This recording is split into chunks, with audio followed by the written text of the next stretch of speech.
Kemi's white school shirt clung to her back, soaked in sweat as she weaved between traffic, balancing a plastic bowl filled with sachets of water on her head.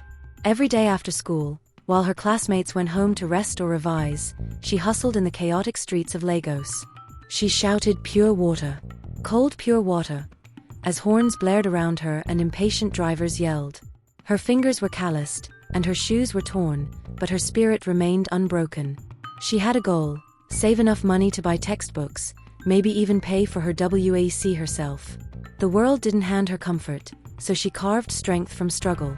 Still, some days felt heavier than others, especially when the insults came, not from strangers, but classmates like Khalid. Khalid sat in the back of his father's air-conditioned SUV, laughing with his friends as they saw her. "Is that Kemi? So this is what you do after school? Water hawker turned student," he mocked, holding his phone up to record her. His laughter cut through her pride sharper than the heat on her skin. She turned away, blinking back the shame. But she never replied. Kemi wasn't one for words. She let her grades do the talking.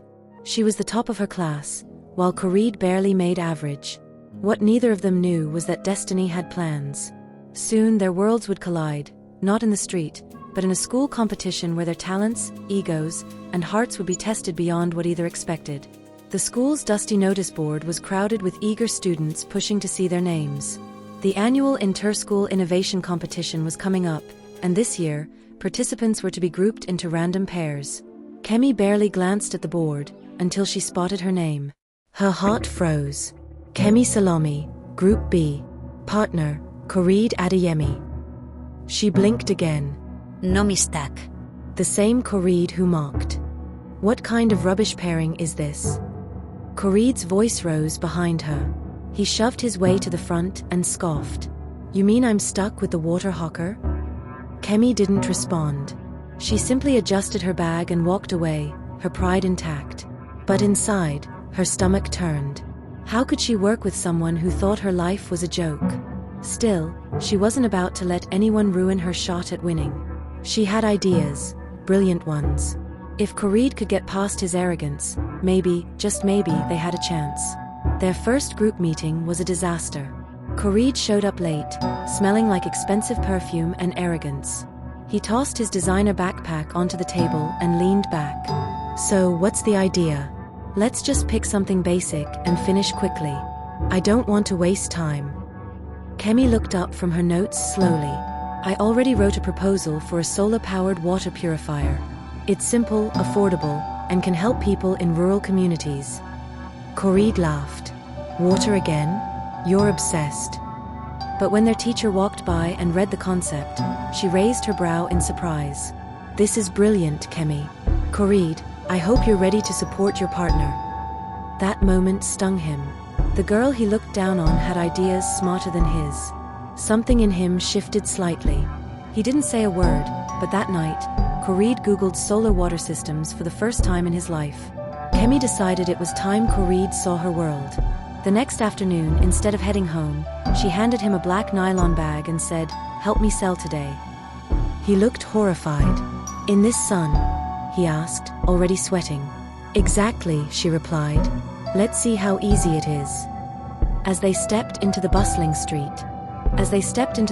streets, Khalid stumbled, nearly dropping the sachet water. Horns honked, people shouted, and sweat soaked through his shirt. A driver yelled at him to move faster. Kemi laughed, not mockingly, but warmly. "Welcome to my side of life."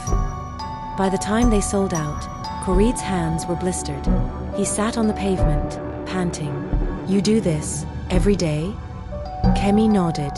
"And still beat you in exams." That night, he sat in his car quietly, watching her disappear into a narrow street. He felt something strange, respect. And maybe, admiration. Back in school, their dynamic changed. Khalid showed up early for meetings, asked questions, and even offered ideas.